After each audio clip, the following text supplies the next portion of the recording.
The Vanderbilt estate stood precisely as it had for a century. 50 acres of meticulously landscaped grounds enveloped a sprawling colonial revival mansion that had graced countless issues of Architectural Digest. I parked my beat-up Subaru next to a lineup of luxury SUVs in the circular driveway, each one practically screaming old money and inherited privilege. My stepbrother Chad's Tesla was hogging Grandma Eleanor's usual spot, a detail that would have sent her into a righteous fury. But Grandma Eleanor wasn't around to object anymore. Her passing 2 weeks ago had set today's events in motion, though not in the way my stepfamily expected. Mr. Bob, the head groundskeeper, touched the brim of his baseball cap as I walked past. His knowing smile reminded me of all the afternoons I'd spent helping him prune the rose bushes, while Chad and my stepsister Brittany lounged by the pool complaining about having to spend their summers at boring old grandma's. The massive oak door swung open before I could even reach for it. Anna, the housekeeper, who'd been there longer than I'd been alive, enveloped me in a warm hug. "Right on time, honey," she whispered. "They're all in the study squabbling like a bunch of seagulls over a French fry." I could hear them even as I approached. The familiar grating voices of my stepfamily rose in a heated argument. Dad had married Sophia when I was 10, bringing her 2 precious children into our quiet life.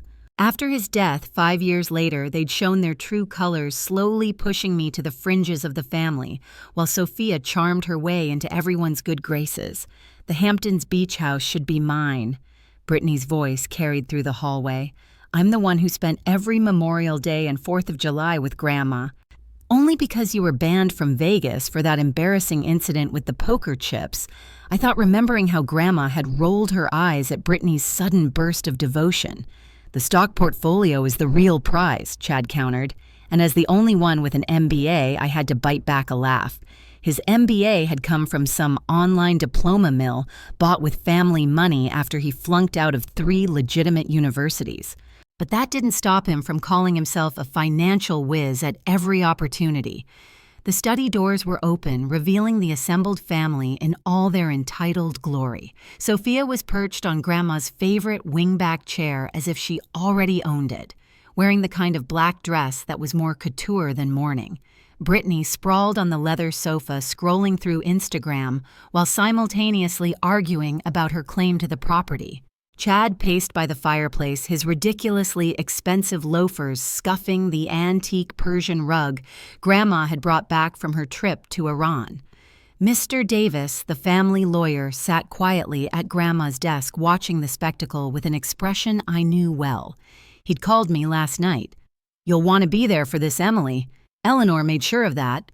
I stepped into the doorway, and the temperature in the room seemed to drop 10 degrees. What is she doing here? Brittany didn't even bother to look up from her phone. "Emily?" Sophia's voice dripped with fake concern. "Darling, this is really just for family." "I am family," I said quietly. "Grandma Eleanor was my father's mother." "Yes, but—" Sophia waved her hand dismissively. "Given the circumstances, given that you're not a blood Vanderbilt—" Chad cut in, moving to stand between me and Mr. Davis. "This is for real family only." He stepped forward, his 6'2" frame trying to intimidate my 5'4". "We wouldn't want to waste your time. I'm sure you have some little apartment to get back to." The apartment he was referring to was actually a penthouse overlooking Central Park. Not that they knew that. They all thought I was struggling living off my modest teaching salary. They had no idea about the tech company I'd built, the investments I'd made, or most importantly, the conversation I'd had with Grandma Eleanor 6 months ago. "Actually, I was just going to say," I started, but Chad was already pushing me back through the doorway. "This is for real family only," he sneered, grabbing the heavy study doors. "Go grade some papers or whatever it is you do." The door slammed shut in my face with a decisive click. I smoothed my simple black dress, a minimalist design, from the row, though they'd never recognize it as such, and took a seat in the lobby's window alcove. Through the leaded glass, I could see the rose gardens Grandma and I had tended together, the bench where she'd sat me down last spring with a conspiratorial gleam in her eye. "They think I'm getting senile," she'd said, sipping her iced tea, playing the doddery old woman while they circled like sharks. Let them think that. We'll show them what a Vanderbilt woman can really do. I checked my watch. The Vanderbilt family crest on its face caught the light. Grandma's graduation gift to me, along with the seed money for my company. The only one of them worth a damn, she'd declared, watching me accept my MBA from Stanford, while Chad slept off a hangover and Brittany shopped in Paris. My phone buzzed. A message from my CFO.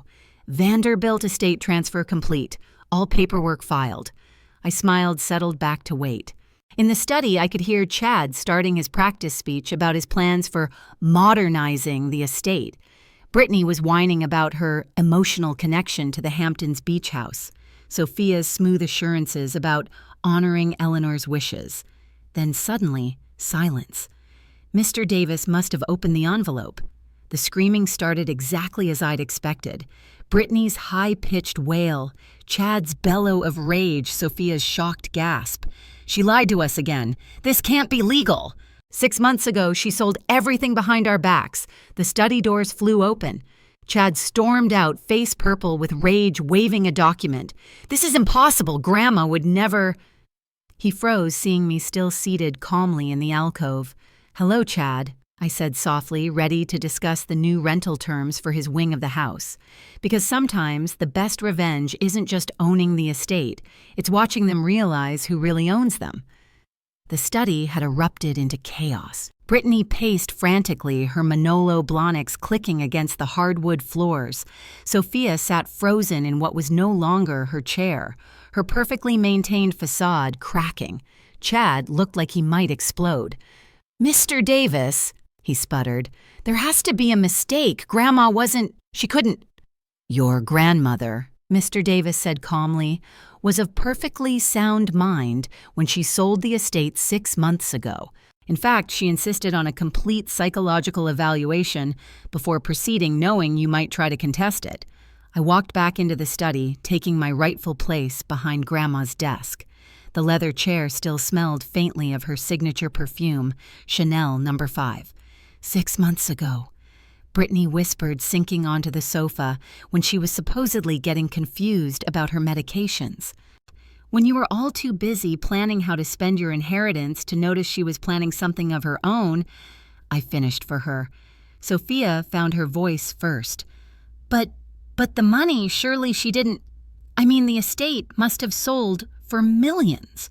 $75 million to be exact, Mr. Davis supplied, which Mrs. Eleanor Vanderbilt immediately reinvested in her granddaughter's technology company, Swan Tech. Another shocked silence. Your what? Chad turned to me, his face a fascinating shade of purple. I opened my laptop, bringing up the company website. Swan Tech, currently valued at just over $10 billion. We specialize in advanced cybersecurity solutions and renewable energy infrastructure. I smiled. Grandma was our biggest investor and most enthusiastic board member. But you're a teacher, Brittany shrieked. I teach one advanced coding seminar at Caltech, I corrected, as a favor to my alma mater. The rest of my time is spent running my company, the company that now owns this estate, the Hamptons beach house, and most of the Vanderbilt family holdings. Sophia stood shakily. This isn't possible. You've tricked her, somehow manipulated her. Mr. Davis cleared his throat. I have here a video recording of Mrs. Vanderbilt explaining her decisions. She insisted on making it anticipating your reactions. He pressed play on his tablet. Grandma Eleanor's face filled the screen, as sharp and elegant as ever. If you're watching this, I'm dead, and my darling vultures are trying to contest my final act of business. She smiled her infamous smile, the one that had terrorized social climbers for decades. To my step-grandchildren, Chad and Brittany, you never understood what the Vanderbilt name truly meant. You thought it was about money, about status. You spent years pretending to care about me while planning how to spend my fortune. Brittany flinched. Chad looked away. Sophia, you married my son for his name and stayed for my money. Don't bother denying it. I've known since you tried to access my accounts during his funeral. Sophia sank back into her chair, her face ashen. But Emily, Grandma's voice softened. Emily understood. She saw the Vanderbilt legacy for what it was, not just wealth, but innovation, creation, the drive to build something meaningful. While you all were lounging by my pool and planning my demise, she was building an empire in secret just like I did 60 years ago when everyone said a woman couldn't run a business. I remembered that conversation late one night in her study, how she'd recognized the code I was working on and understood its potential. How she looked at me and seen not just her granddaughter, but a kindred spirit. So yes, Grandma continued, I sold her everything not gave sold because Emily understands that true value isn't in what you're given, but in what you earn. She paid full market price through her own company with her own money she made while you were all sneering at her little teaching job. The recording ended in the silence that followed. You could hear the antique grandfather clock ticking away the seconds of their entitlement. Now, I said, pulling out a stack of folders, let's discuss your living arrangements. Our what? Chad's voice cracked. Your rental agreements. While I have no intention of evicting you immediately, you'll understand that as the new owner, I need proper contracts in place. Market rate rent, of course. Brittany looked faint. But I don't have an income. Yes, I know. I finished. Fortunately, Swan Tech is always hiring. Your resume is a bit thin, but I'm sure we can find you an entry-level position, something where you can learn actual skills. Chad drew himself up, trying to regain some dignity. Now see here, this is our home. No. I cut him off. This was Grandma's home, which she sold to me. Your sense of entitlement doesn't constitute ownership. I opened the first folder. Now about that MBA you claim to have. The color drained from his face. Fraud is such an ugly word, I continued. I prefer to think of it as an opportunity for growth. You can either sign a legitimate rental agreement and accept a position in our corporate compliance department where you'll learn about actual business ethics, or you can try explaining your fake credentials to the board of your investment firm. Your choice. Sophia stood up, smoothing her designer dress. Emily, surely we can discuss this reasonably as family. I looked up at her. Like when you canceled my college fund after Dad died. Or when you told the country club I was unfortunately unstable when I started my company instead of joining your social circle. She sat back down. Mr. Davis, I said, please distribute the rental agreements. They have until Friday to sign or vacation. Brittany burst into tears, real ones this time, not the calculated sobs she usually employed. Chad looked like he was having trouble breathing. Sophia just sat there, probably calculating how many of her society friends would hear about this. Oh, and one more thing, I added, picking up Grandma's favorite fountain pen. The staff, Anna, Bob, everyone you've been treating like servants instead of the family, they actually are. They all get to stay with significant raises and full benefits. Through the window, I could see Mr. Bob tending the roses we planted together. Anna appeared in the doorway carrying a tea service, Grandma's best china. Your usual Earl Grey, Miss Emily? She asked, her eyes twinkling. Yes, thank you, Anna. I sat back in what was now my chair, in what was now my study, in what had always been my true home. I believe we have some long overdue changes to discuss. Because sometimes the best revenge isn't just taking back what's yours, it's using it to build something better than they could ever imagine. 3 months after the inheritance revelation, the Vanderbilt estate had transformed. The East Wing, once Chad's private party haven, now housed Swan Tech's new AI research center. The pool house where Brittany had spent countless hours sunbathing had become a state-of-the-art conference facility. And Grandma Eleanor's beloved gardens had been expanded with a new sustainable greenhouse that powered half the property. I sat in the study, my study now reviewing the latest architectural plans, when Anna brought in my morning coffee. The contractors finished the solar panel installation, she reported, setting down the cup, and Miss Brittany actually arrived on time for her training session today. That made me look up. Really, how's she doing? Sarah in HR says she's showing surprising aptitude for project coordination once she stops complaining about having to work, that is. I smiled, remembering Brittany's face when I'd explained that her new entry-level position included managing the estate's renovation projects. You want me to work with contractors? She's learning, I said, taking a sip of coffee. How's Chad adjusting to the compliance department? Anna's eyes twinkled. Well, after he accidentally exposed his own fake MBA during his first audit, he's been surprisingly dedicated to understanding actual business ethics.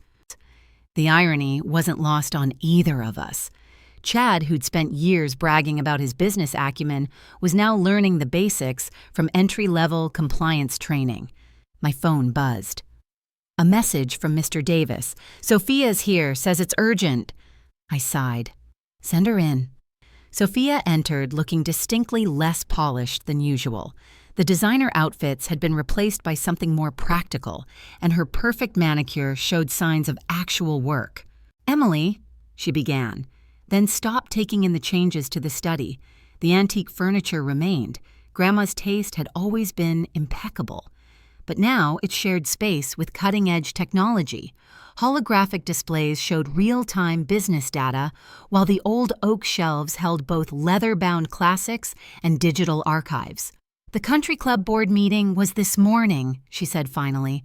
Ah, so that's what this was about. They're revoking my membership. Her voice cracked slightly. Apparently, living in rental property doesn't meet their ownership requirements. How unfortunate, I said mildly, remembering all the time she'd used that same club to exclude me, though I hear the public golf course is quite nice. Emily, please. She sank into a chair. I know I've made mistakes. Mistakes. I set down my coffee. Like canceling my college fund, or telling everyone I was mentally unstable when I started my company. Or perhaps you mean the mistake of trying to access Grandma's accounts during my father's funeral. She flinched at each example. I was wrong about everything. About you. Yes, I agreed. You were. I'm not asking you to forgive me, she continued, but I'd like to understand. How did you do it? Build all this while we thought you were just a teacher, just the quiet stepdaughter you could safely ignore. I stood, walking to the window. The garden below was full of activity employees, enjoying the new outdoor workspace researchers discussing projects among the roses Grandma and I had planted.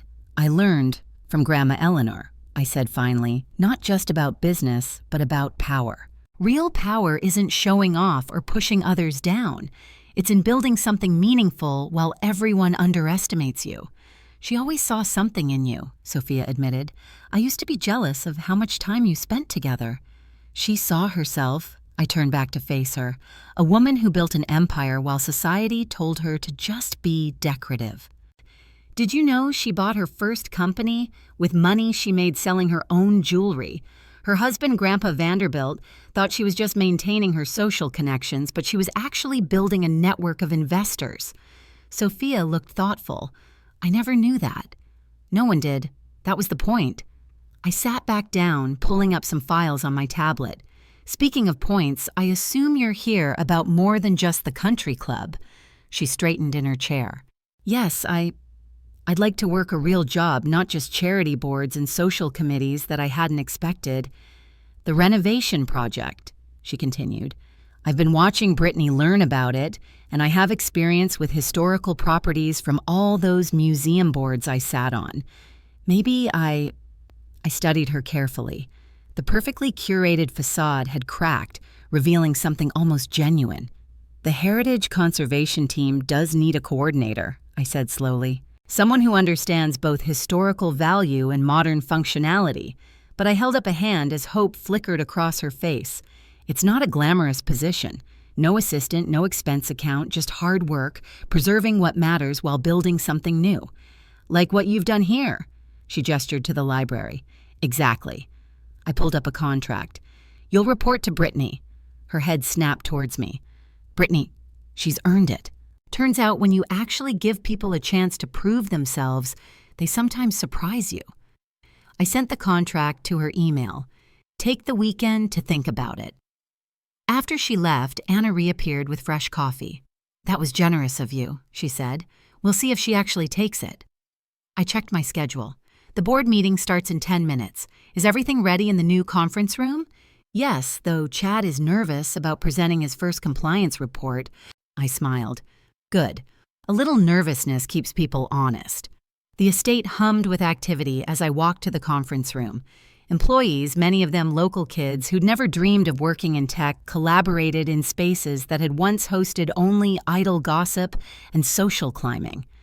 The old Vanderbilt money had transformed into something productive, innovative, meaningful.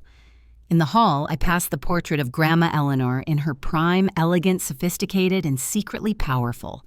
The artist had captured the gleam in her eye, that hint of hidden strength that most people missed.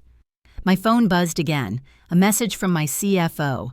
Stock hit another record high. The sustainable energy division exceeds all projections. I typed back, "Good. Implement the employee stock option plan we discussed. Time to share the success." Brittany appeared around the corner, looking surprisingly professional in a business suit that probably cost less than her old handbags. "Monthly project review is ready, Mata," she reported. The Heritage team hit all their targets and the new greenhouse design won that sustainability award. "Good work," I said, watching her try to hide her pride. "How's Chad doing with his presentation?" "Terrified." She smiled slightly. "But he actually understands the material now and he hasn't mentioned his fake MBA in weeks." We entered the conference room together, the same room where they'd once tried to exclude me from the inheritance meeting. Now it was filled with actual business leaders, innovators, and employees who had earned their positions. Chad stood at the podium wearing a modest suit and a nervous expression. Sophia sat quietly in the back taking notes about the historical features we were preserving. And through the windows, Bob tended the gardens where Grandma and I had planned all this years ago. "Ready to begin?" I took my place at the head of the table. Because sometimes the best revenge isn't just succeeding. It's creating a legacy that transforms everyone. It touches even those who never thought they needed transformation.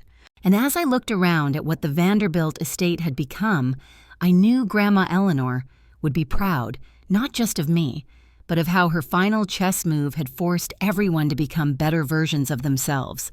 The antique clock chimed at 10:00 a.m., and I called the meeting to order. After all, we had an empire to run, the right way this time.